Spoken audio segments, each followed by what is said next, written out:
International with Mae Brussell, who for over 17 years has investigated and exposed political conspiracies worldwide. World Watchers International originates at KLRB, Carmel, California. Here's Mae. Good evening. This is Mae Brussell in Carmel, California. This is program number 537, March the 21st, 1982. There's an article in the newspaper yesterday, Vasily I. Chukov passed away. He was the marshal who led the defense of the Soviet Union against Nazi Germany. That was in Stalingrad. He was known for his courage. He stood up to the Germans, and he assured the Soviet Union, the officials there, Stalin, that he said, we will hold the city or die there. That was really a turning point in history, that event, because if the Nazis had been able to take the Soviet Union, they would have been able to have captured the entire world. What they did actually, by being turned back, was to retrench, as I've said many times, and this has been written up in very many books. They retrenched. They had meetings after the spring of 43 and decided how to get ready for the Fourth Reich, to send the money and the gold and the art, everything that was available to be removed, the names, even fingerprints and dental records of Nazis. And Japan did the same thing when the war was winding down. They saw they couldn't win. They took all their wealth out of Japan so they'd have it to reinvest when the war was over. So by 1943, when that battle was held off and they were forced to return, they made up their minds that they would begin, I think the date right now, according to many, many books, is 1985. That will be 42 years from the time that this particular group were able to stop the Germans from invading Russia. They went on through Germany and met at the surrender in Berlin, May 1st, 1945, and the Germans surrendered to this particular general, Vasily Chukov. He came to the United States to the funeral of Eisenhower, and he passed away today. I think the people are in this country as immobilized as the Germans or any other group were that felt the pressures of the last war, whether it was England or France or Germany or Russia or Poland, Romania, and so forth. The victims and the people who suffered from the last war are willing to wage and allow the next war, and so that there's about a 42-year time span between wars. The stakes are much greater now, but unfortunately people don't learn very much from the past. And there have been a lot of warnings about the dangers of not learning from the past, more than just those of Santa Ana.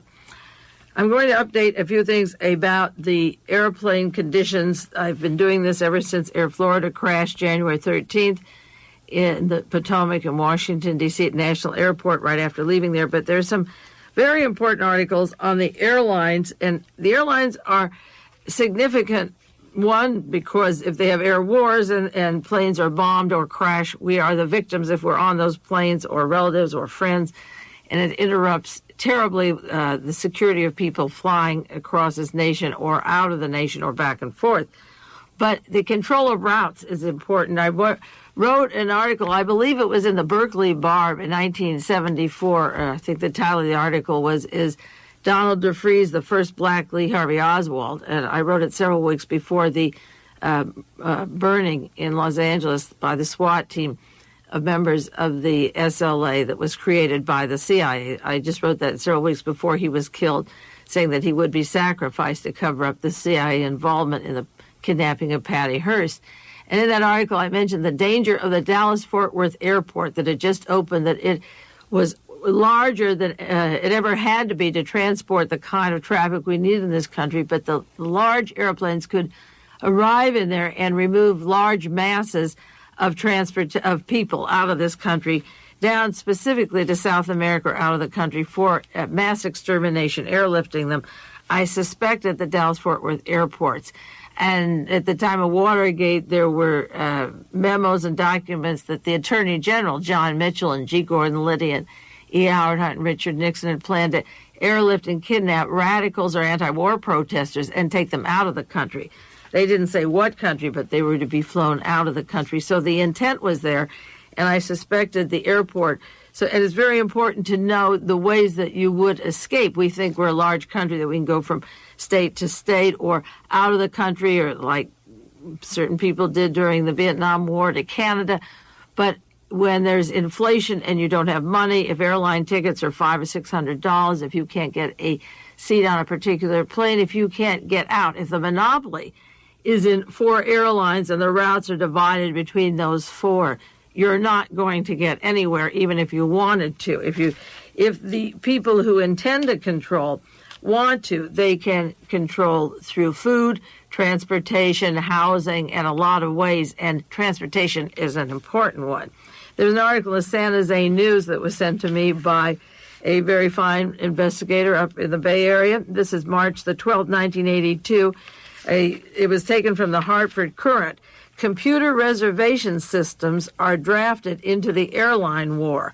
And the gist of this article is that the computer systems will be put in to make reservations and could combine data for 4 major airlines while excluding all other airlines. And they name American Airline, Eastern Airline, TWA, and British Airline that are used by the American Express already, that they have a way of using the computer where if you call in for reservations to go to different places, they put you on one of these 4. There's 60 American Express offices. Eventually there'll be 1,000. And the article says the computer reservation system is vital to travel agents who have to know time flights, and they have to have access to information immediately.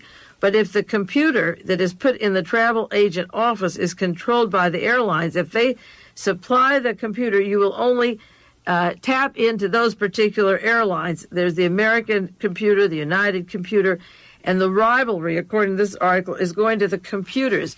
If you switch from one airline company to the other, the computers provide data on flights of rivals of airlines that come in, but they don't have the latest prices being offered by competing airlines. And if they don't turn you into a travel package of the airlines that charge less, the smaller airlines that are trying to make it go, then the small ones go broke. And this is a story of the computer war, of excluding all but 4 major airlines and the travel agents tapping into those 4. There was another article, March the 20th, the Los Angeles Times. Pan America plans a feeder system of small lines. Now, Pan America was in great trouble financially, lost many millions of dollars, but they are going to plan a network of small computer airlines. They want 25% of Golden West and headquarters in Newport Beach. Another editorial in the Monterey Herald this last week, The Unfriendly Skies, urging an investigation of the charges that I had on the air last week that American Airline was engaged in tactics to eliminate the Braniff airline as competitor. Now, Braniff is the airline that has the South American flights. Mostly, they have right now Colombia, Ecuador, Peru, Bolivia, Chile, Argentina, Paraguay, Brazil. And Pan Am wants the control of these flights. They already have Rio de Janeiro, Sao Paulo, Brazil, Montevideo, Uruguay, Buenos Aires, Argentina, and Santiago, Chile. And if Pan Am takes control of Braniff Airline that they want to do, they will have all of South America, one airline. Now, one article in the Monterey Herald and also the Associated Press says that other airlines are strongly interested in the Braniff airline. If that route from South America, if Braniff goes broke, Air Florida, the very airline that crashed, that began my radio analysis of the airline problems, wanted the route of South America, and so does Eastern Airline. Air Florida wanted Western Airline and was going to put in a bid when Neil Berg stepped in and assumed control of Western Airline as of October of last year. Air Florida wants South American routes if Braniff goes off, and Pan Am wants to pay them $40 million and grab all South American airline routes. The head of Air Florida had gone to Pan Am just this last fall, and American is admitted, according to their officials in the paper this week, that they want Braniff out of the running so that Pan Am could have that route. And the Braniff executive, one of their main executives, just went to work for Pan Am. If that sounds a little complicated for you, the names of the airlines and the jumping around, It is complicated, and I've charted it, and maybe I can make it a little simpler. But Air Florida immediately filed a request to object to the intention of Pan Am to take Braniff Airline. They said those routes are not their private property. They are U.S. routes, according to their spokesman in Miami. And Eastern Airlines said that would make Pan Am the exclusive U.S. carrier into South America. Now, that is very dangerous to allow one airline to have every city, with the exception of Venezuela. There's one other plane company that goes in there. That the only way to get to South America or get out of South America is one airline, and Pan Am was the airline that was the grandmother of Air America and Flying Tigers. They all were branches or nucleus. They came off of that, just as Linton Industry came off of Hughes Aircraft and spun out from that. These other CIA airlines came out from Pan Am, and Pan Am was named in the Torbett document as being part of an integral part of the assassination teams and the hanky-panky that went on between various elements, including those Nazis in South America. And this route would be a total control of South America with one airline. And I don't think it would take too long to explain the complications of giving them that kind of power. There was an article this week, why wasn't the low-flying plane Air California warned at the Ontario airport? I mentioned last week the problem of them all. They're almost having an accident coming in from Seattle and Oakland, February the 15th, the exact anniversary of the Air Florida, 1 month later. Another private airline company, a small one, AirCal, almost crashed their 737. They said, investigating it, they said, was it a problem with the computer? This article asked the paper last week, did they have equipment malfunction? Did the pilots not read the controls right? The pilot and co-pilot were suspended. Luckily, there were no injuries. They skidded off the end of the road, just like the World Airways did in Boston. Even without snow, they skidded off. And there was an article, why and did this happen? How did it happen? Also, World Airways has $15 million loss in 1981. That was this last week. Los Angeles Herald-Examiner. And then another article, Pan Am shows airlines may be down and not out. And this is from the Los Angeles Herald-Examiner again, saying the Pan Am had a tremendous burst of energy this last week. Now, remember, the president of Air Florida went to Pan Am just this last fall, and the president of Braniff went to Pan Am, and Pan Am wants the only road so that the small airlines, Air Florida and Braniff going down, or World Airways going down, or Air Cal, these little guys can be pushed out, and then one airline controls this entire maze of South America. The article in the Los Angeles Herald said yesterday Pan Am filed a petition to take over Braniff Airways South America operation for the next 4 years. On Tuesday, they asked for a 25% interest in the purchase of Golden West, the computer airlines. Also Tuesday, Pan Am hired Braniff's chairman, John Casey, and John Casey, who left Braniff to go over to Pan Am, his brother is the chairman of American Airlines. And as again, I say that gets complicated, but it comes out like a sledgehammer on your head if you really analyze the manipulations that are going on that will affect all of us. Now, this article in the Herald, Los Angeles Herald, says Pan Am has a reasonable amount of cash right now. Remember, they were supposed to have lost like $380 million, $384 million last year. They have cash now. They sold some hotels, said Anthony Low Beer, a New York-based analyst for IF Rothschild, Unterberg Tobin, wherever he's located, or an organization overseas in Europe, the Rothschilds and Unterberg Tobin, and they refer in this article to Ed Acker, who's now head of Pan Am, who left Air Florida. And they've sold their Intercontinental Hotel Corporation to Grand Metropolitan of London for $500 million. Now, these airlines, like Neil Berg coming down to Western Airline, he picks up $50 million, or I mentioned Kirk Kerkorian buying MGM and putting up $500 million. When Pan Am wants the money, they take the executive from Braniff, they take the executive from Air Florida, And the brother of one of those is still head of American Airlines, who wanted Braniff out of business. And you get a manipulation here where there's the total control of a route. Another article in the Los Angeles Herald, World Airways may be the first victim of the low-fare wars. World Airways, as I say, had that problem in Boston, and they have expensive lawsuits on that accident, even though 2 are missing and dead. There are not too many suing, but there'll be multi-million-dollar lawsuits on that. Air Florida has the large amount of lawsuits and complications of the crash in the Potomac from National Airport. And Braniff was supposed to have a bomb on the plane. Luckily, it didn't explode, but it was set to explode, and I'll do a little bit more on that bomb that I mentioned last week. There's an article in the Wall Street Journal, John J. Kerry quit Braniff and joins Pan Am, as I mentioned before, and John J. Casey, whose brother is still head of American Airlines. I charted it out in a way, it would be hard for you to remember because they're new names, but it involves, say, the major airlines: American Airline, Braniff Airline, Pan American Airline, Air Florida, and World Airways.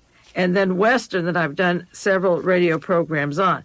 But in American Airline, there's Al Casey, the chairman, who admits he wants Braniff Airlines out of the business. And his brother, who was chairman of Braniff Airlines, that is going broke, that has those juicy routes in South America, and believe me, it's scary as hell. His brother goes over to Pan Am, and they want to pay off and buy the Braniff route. So you have one brother, John Casey, at Pan Am, and the other brother, Al Casey, at American Airline, and Braniff in the middle with routes, I repeat again, between New Orleans, Colombia, Ecuador, Peru, Bolivia, Chile, Argentina, Paraguay, Brazil, all of South America, Uruguay, and the major cities of South America. So Braniff gets closed out, and the 2 brothers, one's at Pan Am and the other's at American. And Braniff almost had a bomb on their plane last week by an Air Force man, and just by the grace of God, the thing didn't get off and he was arrested. But Braniff would have had more trouble with a bomb on a plane. Then with Air Florida, Mr. Acker goes to become head of Pan Am, to go over to there. Air Florida has this accident in Washington, D.C., and before Edward Acker worked for Air Florida, he was chairman at Braniff Airline with John Casey. So Air Florida is expendable, or can be, on these routes, and crashed out when they wanted to bid for the Braniff routes in South America. And the small companies that would be squeezed would be World Airways, Air Florida, and Braniff, and all 3 of them had, well, one had a near tragedy, and the other 2 had accidents, one on the runway in Boston and one in Washington, D.C. Now, there's an article I saw this week, Neo-Nazis Invite Patriots to Paraguay. And this isn't far removed from the control of the routes in and out of South America.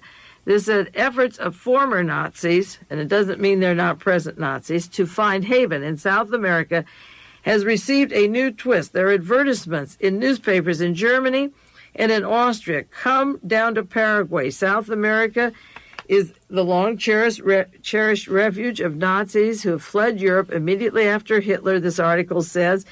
They're now running ads, come down to Paraguay. The economic scene is good. They will promote physical and economic advantages. And Paraguay is where Nazi Joseph Mengele, who ran the extermination camps at Auschwitz for Mr. Otto Ambros, the partner of Grace, the appointee of Reagan, I mentioned last week. Mengele is down there sterilizing almost all the Indian population at the present time. I'll give you the books next week. Sources of Information is a book that came out in Boston on Mengele and the sterilization, and he has also worked for the CIA and experimented with radiation for the CIA. His headquarters are down in Paraguay. Reverend Moon was supposed to have just been dumping about $350 million of his CIA ammunition money down in Paraguay, and this again will be parlayed into some more fascism and extermination down in Paraguay. Now, there are ads in Europe, in Germany, And the State Department, our State Department and Defense Department are getting ready for World War III. And the Nazis that went down to South America before or after are bringing the other ones or encouraging them, put your money in, buy a home, real estate. They'll let the Americans fight it out in Central America like we did in Southeast Asia, increase our debts, increase our debt, the dead, the Agent Orange, the chemicals. They'll let us have the fun fighting it between each other, and they're going to sit down on the estates in these various countries that they have, and they are estates, and they've lived very finely. These war criminals that walked right out of Europe down, they've lived in Paris and in Italy and Spain and Ireland and Middle East, and they're down in South America, and they are the core of the countries down there of Venezuela, Colombia, Ecuador, Peru, Bolivia, and so forth. And they're down there now, and the ads in Europe, come on down, bring your money, and get settled in Paraguay. And if you read these things carefully and you don't ignore them, you realize that the pattern that happened before World War II is the same thing that's happening now. They want to get certain people out. They call it a place for profitable capital returns and security. This is the ads in West German newspapers. They have said profitable capital returns and security. It is a politically stable zone of South America, and they advertise you can be removed, in quotes, from the fangs of international high finance. Those, I suppose they mean, are the Jewish bankers like the Rothschilds, and I can't think of any others. They're offering real estate. Paraguay will help you find estates and so forth, and real estate companies put ads in Nazi newspapers in Germany offering fertile, wooded, grazing land under German administration. That's Mr. Stroessner down there under German administration. These are ads being run in Germany right now. And Pan American, that's worked with the CIA, and the CIA has funded these Nazis, given them security, helped with their protection all these years, trained their people to have the death squads in Central and South America, brought them to Panama and to Washington and to New Mexico. The United States gave them the weapons, the training to suppress, the medications to sterilize, just like the medications and the guns for Jonestown came right out of America, Stanford Research, and out of Palo Alto, California. Well, that's going on in South America, and the only route for all of that to get down there or to get out of there or to get out of this country. See, they will be secure and have their estates. They will have their money. They will have everything they need, fresh air and the comforts, while we pay the bill and fight it out. And that is what the Pentagon is planning, because we have allowed these people to come in and decide how our government would be formed after World War II. I did want to mention that man on the jet airplane before I go on to John Belushi and some other important matters. I mentioned last week that this man that was arrested in Washington, D.C. for putting a bomb on his wife's airplane came from the Air Force, that he worked at Andrews Air Force Base, and that his wife was in the military, and he put a bomb on her airplane, and when she undid her luggage, when she got home, it was there, and he was arrested. But the point is that he went through National Airport, which is where Air Florida took off from, and American Airlines surfaced that plane, or was supposed to have. She got through the Dallas-Fort Worth airport fine and was going on to Wichita, Canada. But she was on a Braniff airline that didn't go off. But her husband, he's Airman First Class Martin T. Bradley, was working at Andrews Air Force Base. And I called attention to the fact that not only did she get through these places, but that the President of the United States goes through Andrews Air Force Base at least once a week, twice. If he's out of town, he departs from there, coming and going. He returns. If he's down at Camp David, he takes a helicopter there, and he goes from there, Andrews Air Force Base. Well, there were articles in the paper this week. Man facing bomb charges reported on Reagan jet crew. An Air Force enlisted man charged with planting a bomb in his wife's suitcase had potential access to President Reagan's Air Force One, according to a federal prosecutor. The Air Force denied the claim, but the prosecutor responded Thursday, said the information I reported to the court, I believe, was true. He was on the backup crew of Air Force One. He could service it. He was a serviceman at Andrews Air Force Base, where the President of the United States comes and goes. And this man was in the Air Force. His wife was in the Air Force. Now, the important thing about this is that these people can be tested for mind control. They can be allowed, say, to put a bomb in the suitcase of their wife and unload their wife or get rid of her and be protected from the crime. If the plane blows up, they'd never suspect an Air Force man from this particular base. Andrews Air Force Base would be it. Then they would have him under control to do other crimes if they needed him to do it. And that is the way people are broken down. It's one of the ways. There are many ways that people are broken down.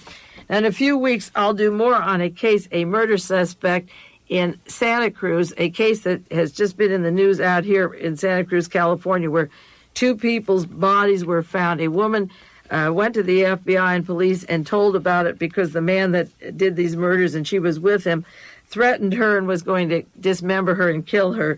So she went to the police in Santa Cruz and told about him. His name is Royal Hayes, and he was a brilliant student up in Oregon who described as a 24-year-old scholastic wonder, self-described idealist. He's kind of like this fellow that killed Aled Lowenstein, Dennis Sweeney, came out of the same Oregon hospital, or Larry Gilmore, who asked to die in Utah before the firing squad. He was an idealist, and he went to school, an honor student. He left school in 1962, and he confided to his wife that he had seen all there is to see and done all there is to do. And then 1 month later, he took 3 bullets and put them in the stomach of his best friend, a security guard. And he said something that is important, and I'll go back to this case later because the indication of mind control at the time, he said, in an interview in jail at the time he killed his best friend, he said, "I shall not be the last person who, through no fault of his own, inflicts harm on somebody."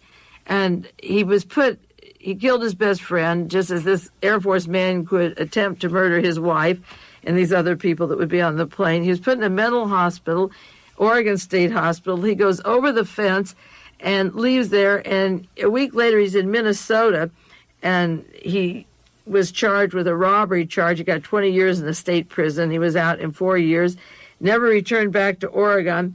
And then he was caught on a murder charge later in Minneapolis and had a gun in his hand, and then he was released later. And he was a real estate man in Hawaii with high-up contacts. Now, the interesting thing about this story, besides the mind control and besides his being so brilliant, he had experiences. He came from a family studied music, art, and literature. He was reared in New England. He was in the Air Force after high school graduation. And this record of being in a mental hospital, leaving, killing somebody and getting off from it, killing somebody else and getting off of it. And then the part of the story that interested me is that just after his girlfriend told about him doing the murders and how she dug the grave and watched him decapitate these people and cut off the hands and heads over by the Santa Cruz campus, she led the investigators to the scene of the crime, and she said that after they did this, they went to Minnesota, to Minneapolis, and they met a man named Big John, and they gave him the handgun and the silencer that killed the people before they decapitated them in California, and they delivered them to a man named James Johnson. And the thing that struck me was that at the time Patty Hearst was kidnapped, in the article, is the SLA, the CIA? I wrote about this James Johnson in that article in 1974. That was 8 years ago. I was referring to him, and it was in a section of the article that I wrote on the FBI and the involvement of FBI in kidnapping, and had to do with, I pulled out my file when I saw his name in the news this week and knew that he was a mind-control trained assassin. And because he had been in Minneapolis, I pulled out my article about the kidnappings. He was involved. This Johnson was a contractor who kidnapped a banker's wife. This was way back in May of 74. We're talking about 8 years ago. And he was shot in the head, and I suspected that particular kidnapping was arranged by the FBI and that the person working with this Johnson, there was more to this story than we were told. The woman's name was Eunice Kronholm. and her husband was the president of a bank, and he put up $200,000 and released her. And this Johnson was shot in the head at the time. He survived it. But at the time of the Patty Hearst kidnapping, I knew that this particular Johnson was an important person, and I mentioned that he should be investigated further. So now, 8 years later, the fellow who's doing the cutting off the hands and the decapitating, who's had this life of traveling around and being in a mental hospital, he leaves, killing one person, killing another. He bragged about doing many killings to this woman after she dug the graves for these two people and helped with these scenes. He told her he did many other killings. We won't know where they are or who they are, probably, because now they've even ruled out hypnosis as a method of getting information. But the point is that these people who are in the Air Force or not in the Air Force, who kill their best friends, kill members of their family, it's terribly important to know that they are under control, and the stories that you read are so bizarre that if you trace them back to the hospitals and the places they were from the time they left high school and college in the Air Force, you could find a pattern that runs throughout all these cases. And as I say, it was on page 31 of my article, The SLA is the CIA. I talked about Mrs. Kronholm and this particular Johnson, and James Johnson, and that should be investigated 8 years ago. I'll take a 1-minute break and get back to some more stories and the murder of John Belushi.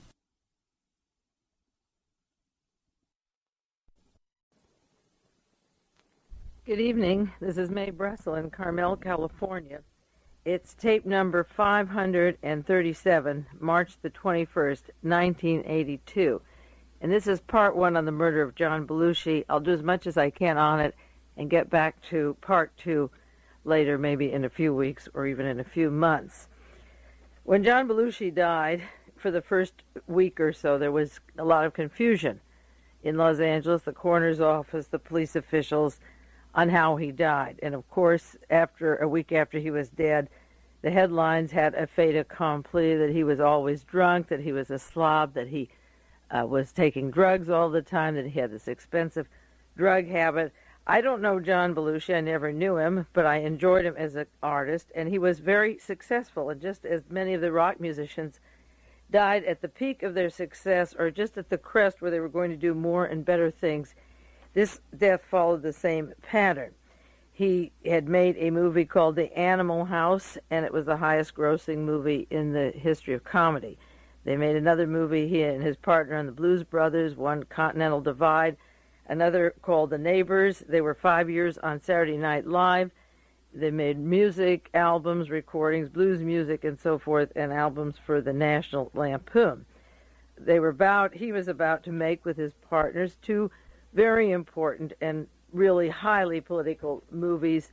One was to be called Blue Moon Over Miami, and it was to be directed by Louis Malle, M-A-L-L-E, the fellow who directed Atlantic City, nominated for an Academy Award, and also My Dinner with Andre, nominated or suggested by some this year as being the best picture of the year.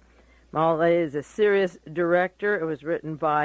The script was written by a very highly successful and well-known writer, John Guare, G-U-A-R-E.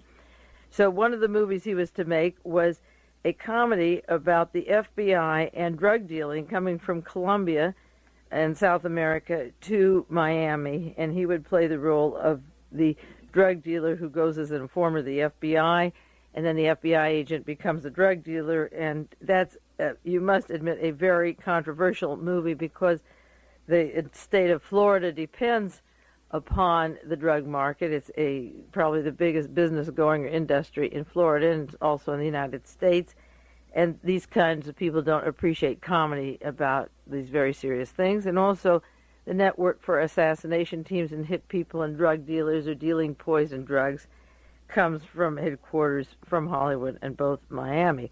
He also was in Hollywood to make a movie called Noble Rot, and he was to be with his good friend Don Novello. Many of you have seen him on television. He plays Father Sarducci. He makes jokes of the Vatican, and the two of them did skits, particularly Belushi on Hare Krishna, on Menachem Begum, on Henry Kissinger, on Truman Capote. They took off these political people as well as a lot of the gross comedy that they were doing.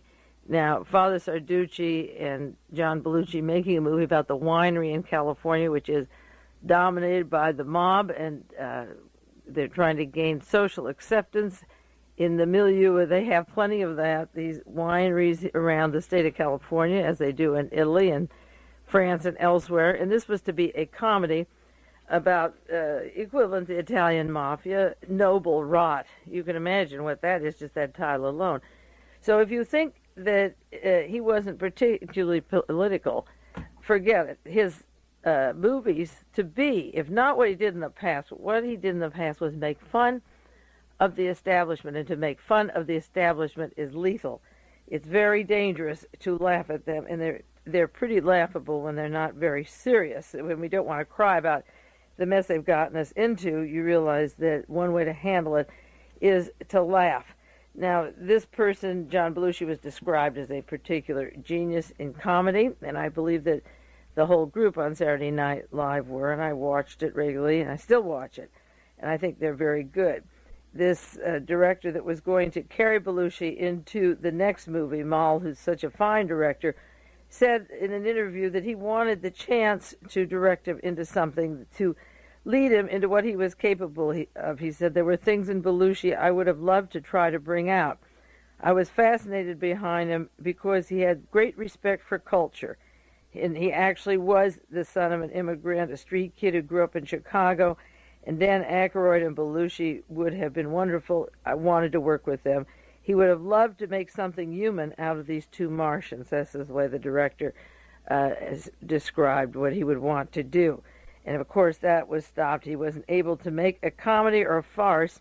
Maybe the farce will be made, but the association with the other caricatures won't be in there because Belushi had carried these political people as well as a lot of other goofing off on the television, and was taking it to the screen as well as he was in his other movies. Incidentally, Belushi had bought a home, a $400,000 home up at Martha Vineyards. He had 2,000 feet of oceanfront land and 8.5 acres. He bought it in 1979 from former Defense Secretary Robert McNamara. So when you read that a man has $2 million worth of insurance, he has a $400,000 home that belonged to Robert McNamara, he wasn't just drugging and goofing off in this sloppy, lazy, sleazy image. After he was dead, the articles came out to the effect I could see the mess he lived in, the dirt. To get into productions, you have a commitment to be on time. There's millions of dollars invested in you. You have a schedule you keep. And while it looks fun and games on the screen and camera, and I'm sure there was plenty of goofing off, there were also a lot of brilliant laughs and plans and commitments to schedules and sense of timing, so that the image that was given after he was dead was that he was just a big slob who almost deserved to die in his own vomit. But that wasn't John Belushi. The figures of his success in the terms of what he made, what he earned, and what he was saying speak loud and clear, and all the rest is garbage. You don't have to believe all the cover stories once the fellow is dead. Now, 3 nights before he died, he was on La Cienega Boulevard near Wilshire, just borders Beverly Hills and Wilshire. He was a cab driver who gave an interview. It was late at night. They were sitting at a counter having something to eat at a sandwich shop, and there's a newspaper there, and they both were looking at it, and he asked Belushi, which part do you want, the sports and entertainment or the El Salvador? And Belushi, according to him, said, I want El Salvador. And he went on to say that he hated what was going on in the news, that he hated being in Hollywood, that they're a bunch of pricks. He used the word, I want to get back to New York City, and he said he wanted to stay there. He said they did have cocaine, and they went to Belushi's car where he had a lot of cocaine in the glove compartment, but he said he was unhappy and he was fearful of his environment, and he wanted to get back. And I think that about describes it. There was another article published about him that he didn't want to stay in Hollywood, that the last night before he died, he said to somebody, I'm going home to Judy tomorrow. That's his wife who was in New York. I want to get out of here. And I'm sure that he must have sensed some danger, just as Elvis Presley was poisoned until he died, or John Lennon was kept secluded and isolated in an apartment. And The minute he emerged, he died, but when he was in Hollywood, he was bounced around from a lot of drug scenes and a lot of hard people and people at the LAPD and a very sleazy element that could entrap him later and set him up and make him vulnerable for the seclusion and then later for the kill. So while he was out there, and with good reason, he had feelings of fear and expressed the idea that he would leave the next day and evidently drop the movie and go on back to New York, but that next day never came. He wanted to go to Judy tomorrow, as the story said, but that, of course, didn't happen. There's another story in the news media that he had hired bodyguards at the studios, wanted to keep him from using cocaine if he did indeed have it. They wanted to make sure he was safe. They had a tremendous investment in these productions, and they wanted to keep him clean and see who was around him. Well, just as Nelson Rockefeller, the vice president of the United States, had bodyguards, they weren't around when he died. Robert Kennedy had a bodyguard, Thane Caesar from Lockheed, who was behind him when Robert Kennedy got the fatal bullets from the back of the head. A lot of times bodyguards let people through the door that shouldn't be there. And it's a question of what agencies they come from or who are they, and did he at all have bodyguards, and who was looking after him. Because 2 nights before he died, this woman had come to his home, Jacqueline Smith, the same woman that was with him when he died, and she was kicked out. And his wife said that they had kicked her out, Evelyn Smith rather, not Jacqueline, and she reappears, and she doesn't have her car, and she's driving his car. Maybe he was too drunk to drive home that evening from the clubs. But where was her car, and where does she live? These questions, of course, haven't been answered except to say that she's one of the biggest suppliers of drugs to the Hollywood stars. Now, there was a time when Bobby Hall, the detective in Beverly Hills, had managers for 4 rock groups come to him and want to know who was giving them their drugs there, because they were in trouble, they were sick, and many of them were dying, and they were having tremendous problems. They want to know, where is this coming from? Who's killing off these rock musicians? And, of course, Bobby Hall was murdered, and he had a lot of tapes on the Hollywood scene and the drug suppliers. So this person was who was with him, and we'll go into that a little further in a few minutes, is Evelyn Smith. She was known as a supplier of narcotics, but her behavior on the scene was so questionable that not only supplying narcotics would be a crime, but not calling 911 or the police or the hotel desk is irresponsible, because it turned out that she was actually there when he died and then went away for a couple hours and came back and didn't call anybody. She just let his help, the bodyguard assistant who appeared at 12:30 at noon, find the dead body, even though it was dead when she walked out. So, again, who are the security guards and what are they like? Another article in the paper, John Belushi felt tragically alone. He was paranoid that he was being used by people. Now, I think ever since he was on Saturday Night Live, ever since he was doing the imitations of these famous people, he was on a list, an enemy list to get. Just being that political. I remember watching the last performance of Saturday Night Live of that original group, and a friend was watching it that evening and said, how can they get away with what they're doing? And then the next day, the whole group was fired, and it was broken up, and there was an article in the newspaper, which I saved, saying that they were too political, and the group was broken up. Sure, he was being followed and used by people. I'm sure that as he moved from place to place, that people were getting him prepared and building up this milieu around him that he could be done in if he got more political. And the 2 movies that he was going to make were so highly political that it would be imperative to see that he didn't get any further fame and notoriety. Noble rot means the noble priest, Sarducci, and the rottenness of the winery people. So you can figure out how popular that is, making that movie. And the wine people behind the Hollywood studios and the drug scene also. And again, the movie about the FBI and the blue moon over Miami. I must repeat those because those are not popular subjects to make movies about. Now, when he died, the first article in the newspaper said, John Belushi died alone, in bed, nude, in a fetal position. Lieutenant Dan Cook of the Los Angeles Police said, it appears to be natural causes. There were dark blotches on his arms caused when blood starts to settle and not by needles. That was the first report. Then the police said it appeared that he choked on his tongue. They thought that he had choked. Now, Saturday, John Belushi died on Friday. On Saturday, There were more articles about choking on food, natural causes. The heart attack is a possibility. No sign of drug usage. Then the hotel gardener and clerk came in and said his heart evidently failed him. They said the room was neat. Everything was hunky-dory. The clothes were put away.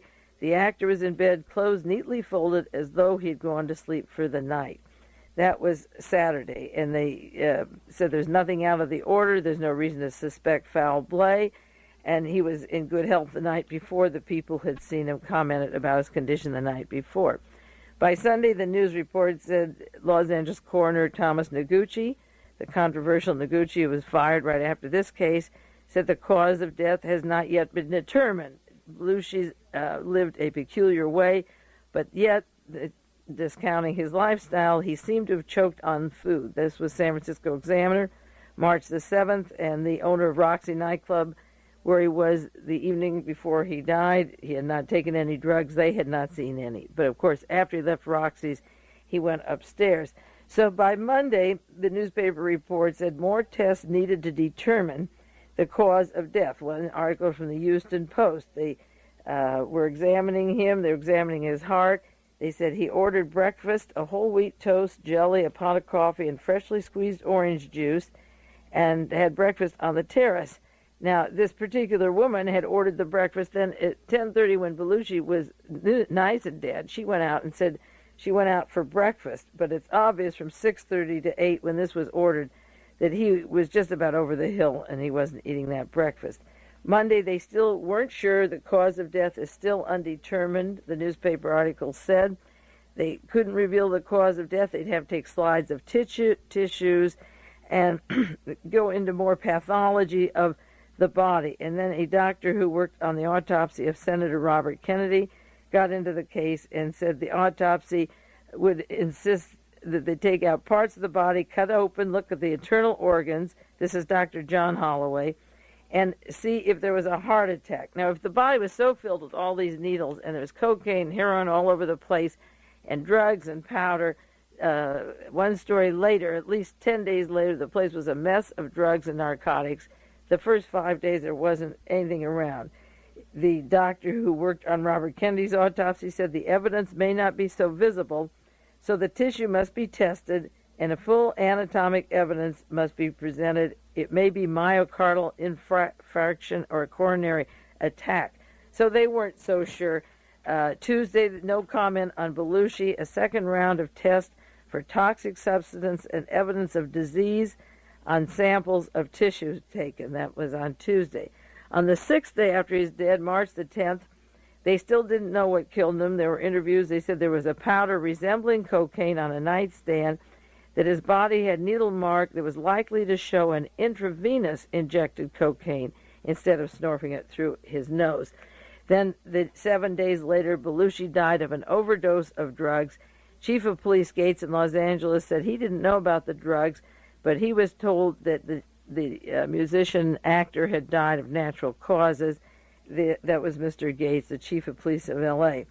Then by 7 days later, signs of drug use on Belushi's body reported. It seems that he had been stuck with a needle. Now, one report said there were lots of needles all over him. The other said a needle. One said the dark spots were from blood clots. And then the official autopsy report came out, and that was the shocker, because the way it was published, it gave hardly any information about questions that should have been asked. This L.A. Examiner, official report on Belushi death. At 1 a.m., he went to a private bar, which is not named in the autopsy report. He stayed there and was driven back to his room, where he vomited and was pale and sweaty. And he was immediately sick and then started taking wine and cocaine. There was no smell of vomit or evidence of this kind of sickness. When the police first came in, they thought he had a heart attack. At 3 o'clock to 3:30, other friends were there, the autopsy report says. Other friends who were not identified arrived at the bungalow at 3 and stayed about 30 minutes. And that's the time when he could get injected with the cocaine in his arm, or the heroin into his arm. That was really fatal. From 3 to 3:30, people came. We don't know how many, whether it's 1 to 10 or 4 or 3, not named, and stayed till 3:30. By 6:30, he was having hot and cold flashes, and took a shower, and at 8 a.m. he fell asleep shaking and wheezing. And Evelyn Smith, went into the room, and at 9:30 she heard this wheezing coming from the bedroom, and he was afraid, and she said that he was terrified and very sick. She hears this rattle and this terrible noise, and he says, "Please don't leave me." So she walks out and leaves him, and the one thing he wanted was, "Don't leave me alone." I guess he knew then he was dying, but she walks out, and at 10:15 he was covered up with a blanket and was appeared to be sleeping. She goes out to get something to eat. At 12:30 his physical therapist comes in, and they pronounced him dead. The body was still warm. He had congestion of the lungs, liver and spleen, swelling of the brain, enlarged heart, aortic arteriosclerosis, distended urinary bladder, and then they threw in obesity. He weighed 222 pounds. Now, with all of those things that he had in the report, in the autopsy report, many of those would have showed up within the first autopsy. It wouldn't take 1 to 7 days to find all of this, and with this enlarged brain, and there was the weight of the brain in the autopsy report, it'd be tremendously painful, and he'd be writhing in pain. When she left, he was covered with a blanket with foam coming out of his mouth, and swallowed his tongue, and the eyes rolling. In fact, the friend that came in, the first aid, said, "I closed his eyes because I couldn't stand to see them open." I'd never done that before. So she would have seen easily that he was dead, and this terrible, painful group of symptoms.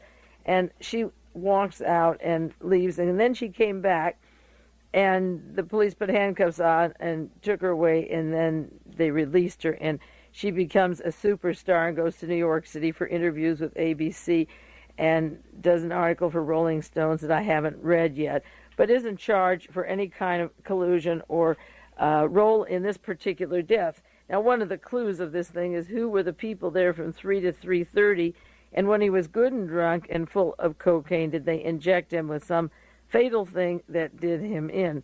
The first stories that he was taking drugs, because the police chief didn't mention it, the coroner didn't mention it, came from ABC television. Recently on this broadcast, I mentioned that ABC, one of the lawyers for ABC television, is Greg Boutzer, who was the attorney for Howard Hughes, the time period Howard Hughes was drugged at the hotel, at Beverly Hills Hotel, and silenced until he was taken away and murdered. ABC had inside information, and they have worked closely with teams that have been on the border of other mysterious drug-related deaths.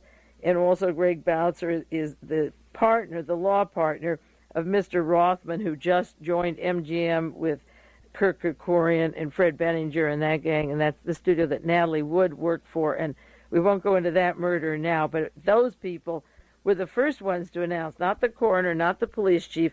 They had the answer. And then the coroner came out after ABC radio and said the deceased died of an overdose due to intravenous injections of heroin and cocaine. The first story was injections of cocaine. Now, is this a murder or not? When the coroner's report says that Kathy Evelyn Smith may have been with him when he died, newspaper articles, he may have been dead when she left. Is she responsible for his death if she sees him writhing in pain, obviously dying, death rattle, choking? She doesn't call 911. She doesn't go to the desk where there's somebody at the hotel all the time. The article from this Herald Examiner in L.A. says Belushi may have died before the woman left him. Where does murder begin and leave off? What is the responsibility? Who were the people in the room?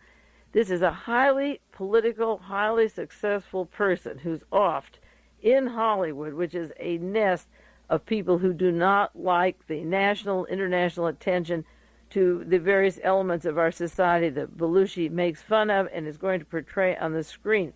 This woman left. There were fresh multiple marks on his both arms.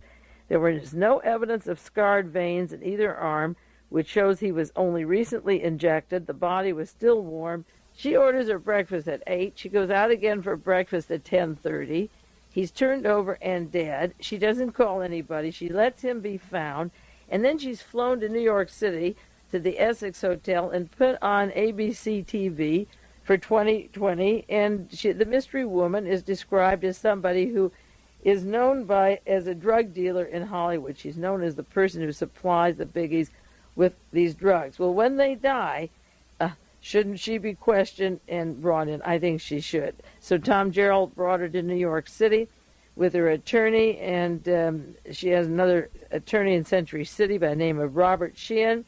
The ABC paid for their planes, their hotel, the interview, and then she met with Rolling Stone magazine. Is that the end of Kathy Evelyn Smith? Is that all we're going to know until somebody else conks out? Is there somebody there who quietly goes to the bungalow, brings in the crowd?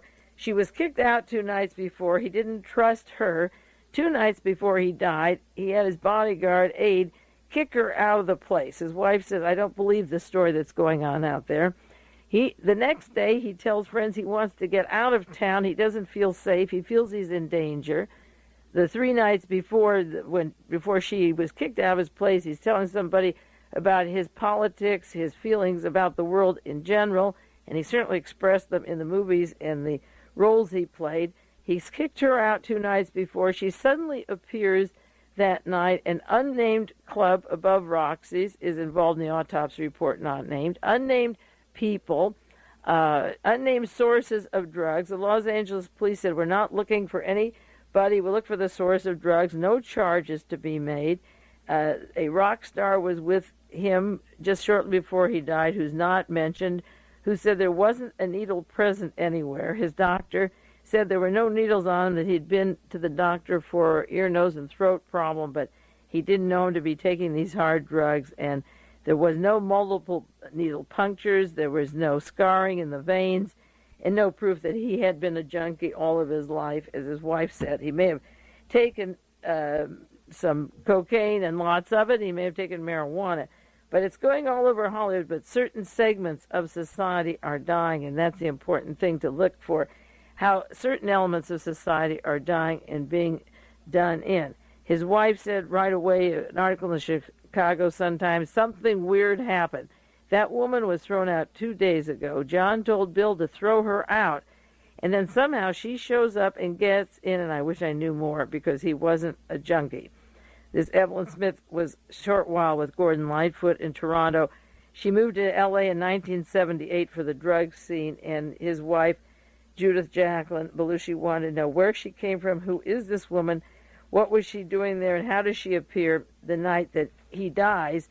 And she's there with him till he dies, and of course the obvious thing is not to call the police. It's like when Nelson Rockefeller died, Megan Marshak was with him, and she doesn't call the guard outside, the chauffeur outside. She doesn't call 911 at the hospital. She calls Poinchetta Pierce, who lives down the street in an apartment, and tells Poinchetta to come on over. And Poinchetta comes down, and the two of them get together, and then they decide to call the police when he's really good and dead. The newspapers later said police looking for the source of drugs of John Belushi's, the source of Belushi's drugs. How far do they have to go? All they have to go is to this mystery woman who was with him. As I say, he begged her not to leave, and she left. She must have a great appetite to go away and come back. When she came back, she brought back equipment of narcotics material and said, I didn't want to leave it around because the maid might find it, but it's sort of like the telltale diary of Lee Harvey Oswald or Mark David Chapman with the Jodie Foster, with the John Lennon notes that he put in the books over in Hawaii, or with the John Hinckley case of shooting Ronald Reagan, the diaries at the hotel. This woman leaves Belushi, who's supposed to be so heavily in drugs all over the place. The police come in and at that time don't see drugs or powder or needle marks and take him away. Then she reappears 2 hours later at 12:30 and has all the equipment and brings it back. Then she can spread it all over the place and say, oh yeah, I took it away, but I decided to bring it back.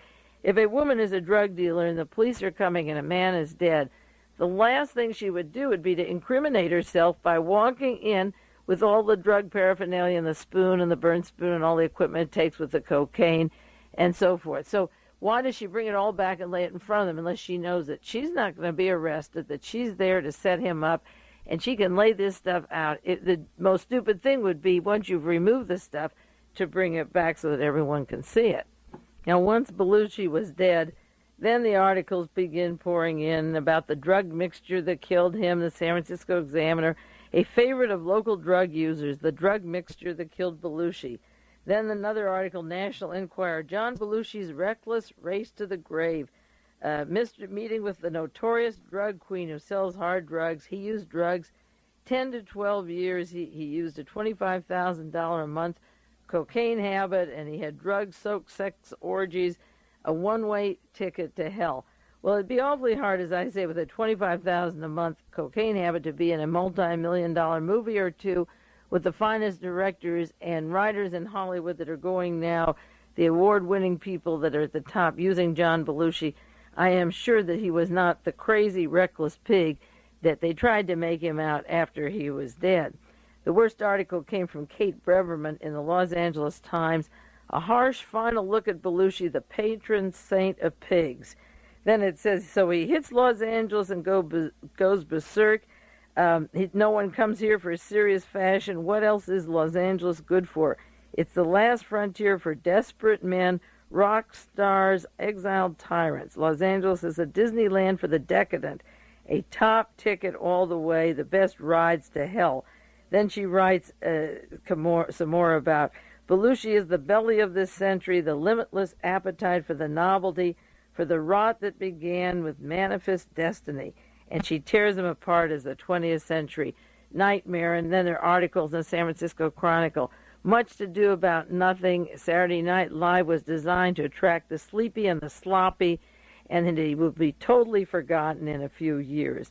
Well, that's the kind of reporting that comes out after he's dead, but I assure you that had he been allowed to live, he would have been remembered for the movies he was going to make, and he will be remembered for the programs he did with the Lampoon, the National Lampoon, with the Saturday Night Live, the college movies, and some of those others I mentioned. I didn't see them because they're not my type of movie, but that doesn't mean you put them down. They have appeal for other people, and his particular humor is genius, and I did like his cartoons about Henry Kissinger and Begin and the Hare Krishnas. Even if this was his fatal mistake, the Truman Capotes, that's where the genius was, and I think that was the fatal mistake that did him in.